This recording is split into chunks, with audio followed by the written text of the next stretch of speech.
The moment the car door clicked shut, silence filled the space between them. Thick, electric, trembling with all the things they hadn't said for half a year.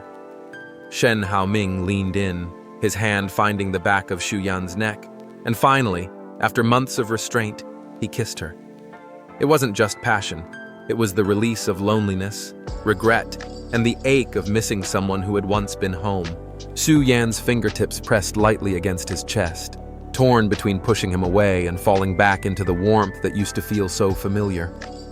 Outside, the amber glow of streetlights blurred through the car window, wrapping them in a quiet cocoon. For a fleeting moment, the world shrank to just the sound of their breaths, their hearts beating in uneven rhythm, half longing, half fear, because both knew that this kiss wasn't just a reunion, it was the beginning of something fragile and new. When they stepped out of the car, the air was cool and quiet, carrying the faint scent of rain. The house in front of them was the same one they had once shared, the same lights, the same doorway, yet every corner now felt like a stranger watching them. Shu Yan bent down to change her shoes, but before she could finish, Shen Haoming's hand found her waist again, drawing her back into another kiss. This one was different, deeper, hungrier, almost desperate, as if he feared she might vanish if he let go. But then she whispered softly, "Go shower first." Her voice trembled, but her eyes were calm. That simple sentence pulled him back from the edge. Shen Haoming froze, then smiled faintly, a rare, gentle smile that carried both restraint and tenderness. "All right," he murmured. "I'll listen." When he disappeared into the bathroom, Shu Yan stayed behind, kneeling by the suitcase he had brought home, the same one he took with him after the divorce. She touched the clothes folded neatly inside, fingertips brushing against the silk blouse she once wore on their honeymoon. The memories came rushing back, not in pain, but in quiet warmth. When the sound of running water stopped, he emerged in gray loungewear, hair still damp, eyes soft with unspoken emotion. He smiled, whispering, "The water's ready." And for a moment, standing in the light of their old home, they both felt it. Not just nostalgia, but the fragile promise of beginning again. Shu Yan slipped into the silk nightgown, its cool fabric brushing against her skin, while Shen Haoming quietly shifted to give her space on the bed. The room was silent, filled only with the faint hum of the night outside. For a long time, neither spoke, until his voice, low and unsteady, broke the quiet. "Yan Yan, can I hold you?"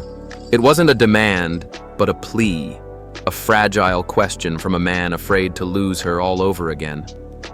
Shu Yan turned slightly, her eyes meeting his. There was no anger there anymore, only hesitation and a trace of sorrow. Slowly, she nodded.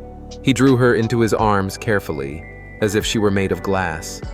His warmth surrounded her. His heartbeat thudded steady and close. "I'm sorry," he murmured, breath brushing against her ear. "I made you swallow too many grievances before." His words trembled, honest and raw.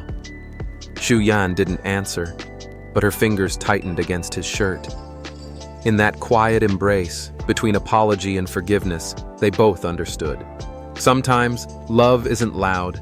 It's found in silence, in the courage to stay. Morning sunlight spilled through the curtains, brushing over two figures who had barely slept.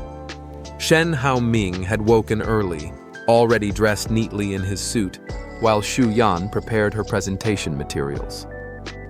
Today, they had to appear together, as a loving couple, for a major partnership meeting. The irony wasn't lost on either of them. Once they couldn't even sit at the same table without arguing. Now they were expected to smile in front of investors and pretend that nothing had ever gone wrong. As they entered the conference room, cameras flashed, and Shen Haoming instinctively reached for her hand. Shu Yan hesitated for half a second before letting him hold it. The warmth of his palm felt too familiar, almost dangerous. Throughout the meeting, he stayed close, pouring her tea, leaning in when she spoke, even wiping a non-existent crumb from her sleeve. To outsiders, they looked perfect. But beneath the surface, tension coiled like a thread ready to snap. Xu Yan kept her expression calm, her voice even. She'd learned how to protect herself, even in the same room as the man who once broke her heart. When the meeting ended, applause filled the room. Shen Haoming leaned close, whispering, "We did well, wife." She turned to him, smiling politely, replying softly, "Don't get used to it." The words were sweet on the surface, but sharp enough to remind him that some distances, no matter how close you stand, can't be crossed in a day. The dinner ended later than expected. The cameras were gone, the smiles faded, and what remained was only silence. Xu Yan gathered her bag, her posture calm and poised, but her eyes distant. Shen Haoming, still seated, watched her every movement as if trying to memorize the shape of her leaving. "About the contract," she said evenly. "I'll review it tonight. If there's no issue, I'll contact your team." Her tone was polite. Too polite, the kind that cuts deeper than anger. He tried to joke, his voice light but hollow. "Wife, do I need an appointment to see you now?" Xu Yan didn't look back. "You don't need to. Just keep things professional."